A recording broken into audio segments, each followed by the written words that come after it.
आज या ठिकाणी मोरफळी या गावामध्ये अत्यंत सुसंस्कृत आणि अत्यंत उत्साहाच्या वातावरणामध्ये एवढं ऊन असताना एक सुसज्ज असा चांगला कार्यक्रम संपन्न होतोय.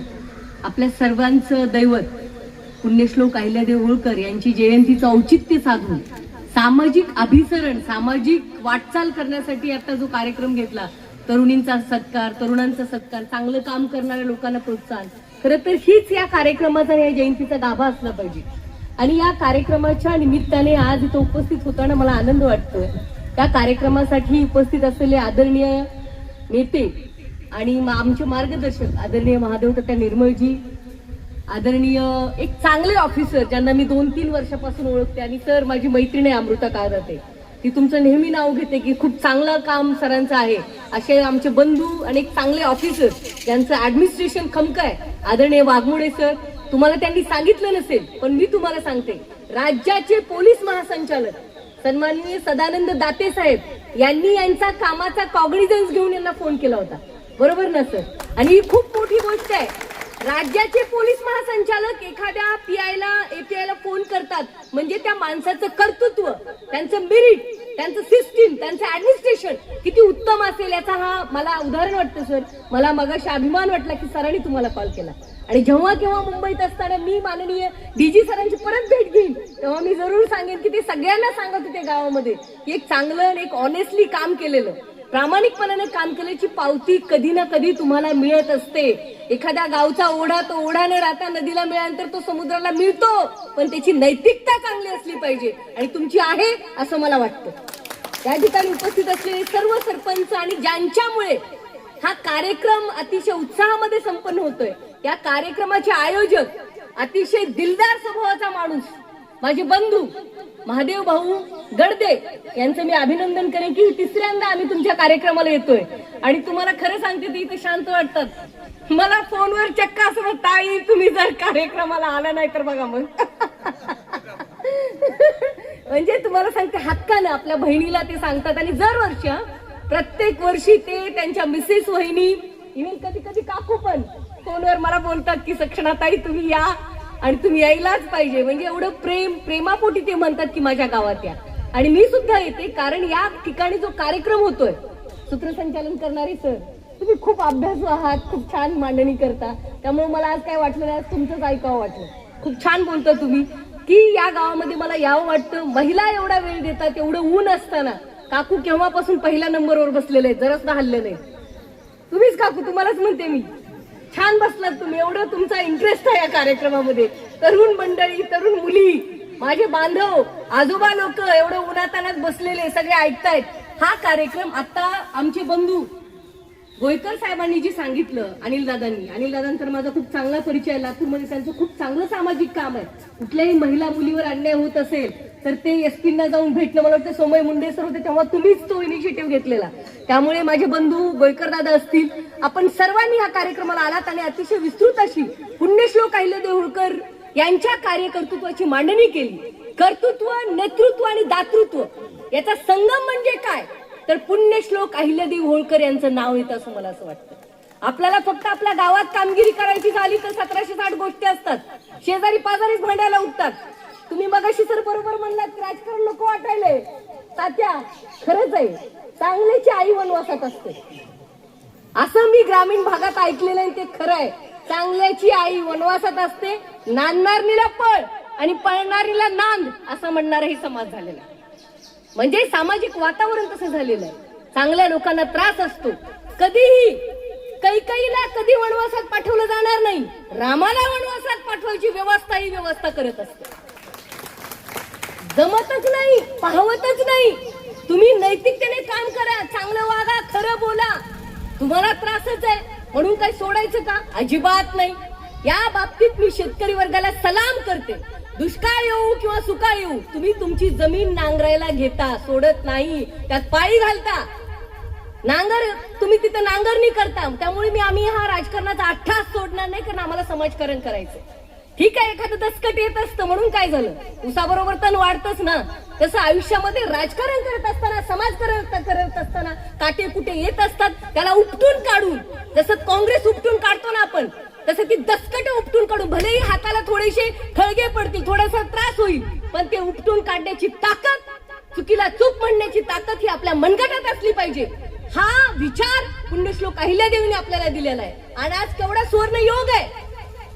माननीय या राज्याचेच नाही देशाचं दैवत असलेले छत्रपती शिवाजी महाराज यांचा आज राज्याभिषेक सोहळा आहे. हा दुग्ध शर्करा योग आहे. त्यांनी सुद्धा लढण्याची प्रेरणा दिली. त्यांनी 18 पगड जातीला सोबत घेऊन काम करण्याची प्रेरणा दिली. आणि आज आपण अहिल्या मातेची जयंती घेतोय. खूप मोठा दुग्ध शर्करा योग आहे आणि आपण लढलं पाहिजे. शाश्वत विकासाचा दृष्टिकोन लढत असलं पाहिजे. माझं तर असं म्हणेन, आपल्यासोबत खूप मोठे सैनिक आहेत तेव्हाच लढण्यात मजा नसते. खरा शूरवीर योद्धा तो असतो की जेव्हा आपल्याकडे शस्त्र नाही, अस्त्र नाही, तेव्हाही लढण्याची धमक सोडत नाहीत. ती धमक आपल्यात असली पाहिजे आणि आपण लढत राहिलो पाहिजे.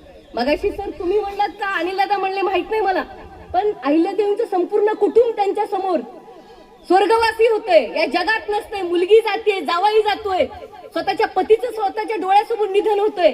ती काय ताकद असेल, ती काय क्षमता असेल, ते काय जाज्वल्य तेज असेल की ती लढण्याची क्षमता ती महिला सोडत नाही. राजमाता आहेतच, पण त्या अगोदर महिला आहेत, एक स्त्री आहे. आणि ते स्त्रीचं स्त्रीबीज जे आहे, मला असं वाटतं ती जी शिदोरी आहे, तो जो डीएनए आहे, तो आपण आपल्या अंतर्गत जोपासला पाहिजे, तो ग्रूम केला पाहिजे, तो वाढवला पाहिजे. आणि कुठल्या छोट्या मोठ्या संकटांना घाबरून घरात नाही बसलं पाहिजे. आपला इतिहास फार मोठा आहे. आणि मला असं वाटतं की तात्या ठीक आहे, एक इलेक्शन हारलो, तुम्ही हारलं, काय फरक नाही पडत. लढलं पाहिजे. ऑडियन्स मधून शिट्ट्या खूप मारत असतात, चांगला खेळ की रे, चांगला डाव टाक की रे, कुस्ती असं कर की रे. पण मैदानात उतरून स्वतः कुस्ती खेळणं, त्याला दम लागतो आणि तो दम आहे. पळून जाऊन नाही, मला आता होतच नाही, माझ्या विरोधात सगळे ठीक आहे ना, सगळे विरोधात असतात म्हणजे तुम्ही खमके असता म्हणून सगळे विरोधात असतात. नाहीतर साध्या माणसाला कोण काय करायला जातो. दगड कोणी तर मारणारच नाही. दगड हा केसर आंब्याच्या झाडाला लागणार, गोफणीतून लागणार, कारण ते झाड फळ देणार आहे. अशा झाडांना कोणी दगड नाही मारणार. त्यामुळे काम करणाऱ्या माणसाला विरोध होणार, एकदम जबरदस्त विरोध होणार, पण त्यांनी खमकर राहावं, मजबूत राहावं आणि वाढत राहावं, हा संदेश असतो. आणि म्हणून मला असं वाटतं या जयंतीच्या निमित्ताने की आपण खमका बाणा, जे चुकीला चूक ते म्हणलंच पाहिजे, जे खरं ते खरं कबूल केलंच पाहिजे आणि न्यायप्रिय व्यक्तिमत्व म्हणून राजकारण समाजकारणामध्ये काम करत राहिलं पाहिजे. माझ्या घरामध्ये कोणी आमदार खासदार नाहीये, पण जेव्हा सर म्हणतात की सक्षणाताई आमचं एखादं काम करतात किंवा त्यांचे हायर ऑफिसर, हायर ऑथॉरिटी आपल्याला रिकॉग्निशन देते, याचा अर्थ असा आहे की आमचं राज्यभरात कुठेतरी काम आहे. काय असतं, जिथं पिकतं तिथं विकत नसतं. तुकारामांची गाथा कोणी बाहेरच्या गावाच्या आणि फेकून दिलेल्या नाहीयेत, गावातल्याच लोकांनी फेकून दिलेले आहेत. हाच त्रास ज्ञानेश्वर माऊलीला झालेला आहे. संन्यासाचं पोर त्या मुक्ताईच्या भाकरी फिगाळून दिलेले आहेत. असाच समाज असतो सगळ्या गावामध्ये. मी जातीवर बोलत नाही, मी एक सामाजिक मानसिकता तुम्हाला सांगते, लोकांची मानसिकता, लोकभावना सांगते, जातीवर नाही सांगत आहे. आणि तेव्हा काय झालं म्हणून काय ती मुक्ताई, ज्ञानेश्वर, सोपान, निवृत्ती गाव नाही सोडून गेलेले. त्या खमक्या मुक्ताईने सांगितलं सोडून जायचं नाही दादा, हे आपली जमीन आहे, ही आपली मट्टी आहे, तर लढत राहायचं. लोकांच्या या सूड भावनेला सुद्धा उत्तर देत राहायचं, आपल्या कर्मानी, आपल्या वागण्यानी, आपल्या दातृत्वानी, आपल्यातल्या असलेल्या चांगुलपणानी.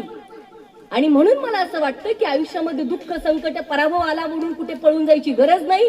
चांगुलपणा हा ठेवला पाहिजे आणि कोणीतरी लढत असलं पाहिजे, हा संदेश संपूर्ण समाजामध्ये, राज्यामध्ये, देशामध्ये गेला पाहिजे असं मला वाटतं. आणि म्हणून अहिल्यादेवींची जयंती साजरी करत असताना प्रत्येक वर्षी मी हा विचार करत असते आणि मला अभिमान वाटला. यांची जयंती बिहारचे मुख्यमंत्री, आसामचे मुख्यमंत्री, युपी मध्ये, पश्चिम बंगालमध्ये, तिकडे वसुंधरा राजे असतील, त्या देवी कुमार ज्या उपमुख्यमंत्री राजस्थान आहेत, त्या सगळ्यांनी साजरी केली. तुम्ही लक्षात घ्या मोरफळीवाल्यांनो, अहिल्यादेवी कुठे आहेत? फक्त महाराष्ट्राच्या कुठल्या तरी एका जिल्ह्यामध्ये नाही होत तुमची जयंती. बिहार, राजस्थान, विथ डेटा मी बोलते. पत्रकार साहेब तिडके साहेब इथे आहेत. तिडके साहेब, I am telling you on authentic data.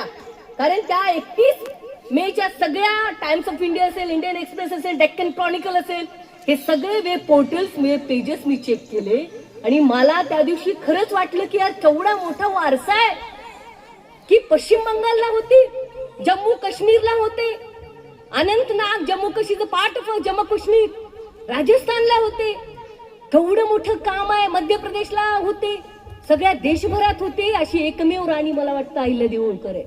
आणि with data I am speaking, हे डेटा घेऊन बोलते मी, उगी डायलॉग फेकत नाही तुम्हाला. म्हणून मी पेपर्सचे नावं सांगितले तुम्हाला, कारण तुम्ही रेकॉर्ड करताय आणि रेकॉर्ड कराच, डिलीट काय मारू नका. मला काय भीती वाटत नाही कशाची. जे खरं आहे ते बोललं, त्यात काय. एक बार फायर कर दिया तो फायर कर दिया, फिर देखने का नाही कुठं कुठली गोळी पडली, तो बाणा आहे ना. त्यामुळे मला असं वाटतं की खूप मोठा वारसा आहे महिलांना. तुम्हाला मी सांगते, आयुष्यामध्ये फायनान्शियल, आता त्या मुलीचा सत्कार झाला, ती रेज युअर हँड, तू मुलगी ती तुमच्या बाजूची, दोघी पण. हा, अरे हात वर कर ना. तर मला अभिमान वाटला, आपल्या गावातल्या मुली काहीतरी करतायत, यंग मुली आहेत, एक यंग टॅलेंट आहे, यांना प्रमोट केलं पाहिजे, सपोर्ट केला पाहिजे. ऍडव्होकेट गडदेताई, तुम्ही ती जबाबदारी घ्या. खमक्या रणरागिणी आहात, वकील आहात, धडाधड फायर करता कोर्टमध्ये, शाब्दिक फायर असं मला वाटतं. तर मला असं वाटतं की तुम्ही ती जबाबदारी घ्या. अजून जास्तीत जास्त महिला मुली कशा लॉयर होतील, कशा डिफेन्स मध्ये जातील, मेडिकल. फक्त काकू मुलगी आपली डॉक्टर आणि इंजिनियर हेच नाहीये, पोरी आता विमान उडवतात, पायलट होतात. तुम्ही असं तुमच्या पत्र्यावरून बघितलं पाहिजे, ही आमची नात आहे, बघा कशी विमान उडवायली. एअरफोर्स मध्ये पाठवा, नेव्ही मध्ये पाठवा. मुलींना एक वेगळं आकाश दिलं पाहिजे, तर ही जयंती करण्याचं आपल्याला खऱ्या अर्थाने मला असं वाटतं की आउटपुट मिळेल. नुसते मोठे हार आपण घालणार, अहिल्यादेवी की जय, जय मल्हार जय, असं होऊन नाही चालणार. त्यांचा विचार रुजवला पाहिजे, जोपासला पाहिजे आणि तो वाढवला पाहिजे. नुसती पेरणी करून आपण शांत बसतो का? त्याला फवारणी करतो, त्याला नांगरणी करतो का नाही? ते पीक वाढतंय का नाही बघतो, त्याला पाणी वगैरे कसं काय द्यायचं, स्प्रिंकलरने द्यायचं, पाईपने द्यायचं, काय काय काय. तसं मला असं वाटतं की आपण हे वाढवलं पाहिजे. नुसतं भाषण करून नाही थांबलं पाहिजे, तो जज्बा आपल्या अंगामध्ये मेंटेन केला पाहिजे, ग्रूम केला पाहिजे आणि पहिल्यापेक्षा जास्त रफ्तारने काम केलं पाहिजे. हीच खरी जयंतीचं औचित्य आहे. आणि महादेव दादा, मी तुम्हाला खरंच विनंती करते की तुम्ही एक अकॅडमी सुरू करा. आता तुम्हाला चांगलं दातृत्व, नेतृत्व दिसतंय मला. तुम्ही प्रत्येक वेळी ज्या मुली मुलांचा सत्कार करता, खरंच एक छोटीशी अकॅडमी सुरू करा संस्थेच्या वतीनं. महादेव तात्या असतील, आमच्या अनिल दादा असतील, वाघमोडे सर असतील, आम्ही एक सामाजिक उपक्रम म्हणून आम्ही निश्चितपणे याच्यात पार्टिसिपेशन करू. कारण सगळ्या मुलींना, मुलांना एक चांगलं व्यासपीठ, एक चांगला प्लॅटफॉर्म या निमित्ताने मिळाला पाहिजे. राहुल दादा, तुम्ही याच्यात सहभाग घ्या, तरुण आहात. या ठिकाणी उपस्थित असलेले सगळे मान्यवर, एखाद्याचं नाव विसरलं असेल तर मी सॉरी बोलते. खूप छान कार्यक्रम आज इथे संपन्न झाला. आपण सगळ्यांनी छत्रपती शिवरायांचा आदर्श जो पुढे पुण्यश्लोक अहिल्यादेवींनी, महात्मा ज्योतिबा फुलेंनी, सावित्रीबाई फुलेंनी आणि डॉक्टर बाबासाहेब आंबेडकरांच्या संविधानाने आपण चालतो, त्यांचा विचारांचा वारसा कुठेही कमी न होऊ देता आपण काम केलं पाहिजे आणि चांगलं काम केलं पाहिजे. हे लक्षात घ्या. नाही आता काळच राहिला नाही, नाही काळाबरोबर चाललं पाहिजे. काळाबरोबर चाललं म्हणजे काय? मग काय बेमानी कराय का? No, not at all. माझं असं मत आहे की ठीक आहे, गोष्टी घडामोडी घडत असतात, पण नैतिकतेने काम केलं पाहिजे. माझं असं मत आहे की ठीक आहे, एखाद्याचं परिस्थिती येत असते, गोष्टी घडत असतात, काही बदल होत असतात, पण आपली नियती कधी नाही बदलली पाहिजे. आपली नियत चांगली पाहिजे. नियती बदलू द्या, पण नियत माणसाची चांगली असली पाहिजे. भले सगळे जग चुकीच्या दिशेने चाललं तर मीच एकटी काय करू? ठीक आहे, मी एकटी, पण मी लढणार बाबा. Wrong is wrong and right is right. मैं तो लढूंगी बाबा, मी हारूंगी नाही. आणि हाच मान आहे, हाच विचार आहे, तर आपण त्यांचे पाईक आहेत. नुसतं भाषण करून, खोटं नाटक, इकडे एकदा त्या मांडवात एकदा, ह्या मांडवात एकदा, नाही मी ते बोललेच नाही, मी हे केलंच नाही, मी असंच आहे, असं काय? लढलं पाहिजे, कारण लोकांना लढणाऱ्या माणसांची कदर असते. किती जरी झालं ना, माझं असं मत आहे, गुळ गुळ असतो, साखर साखर असते, आणि हे लोकांना कळतं. त्यामुळे ओरिजिनल बाणा आपण नाही सोडला पाहिजे. थँक्यू. जय हिंद, जय महाराष्ट्र.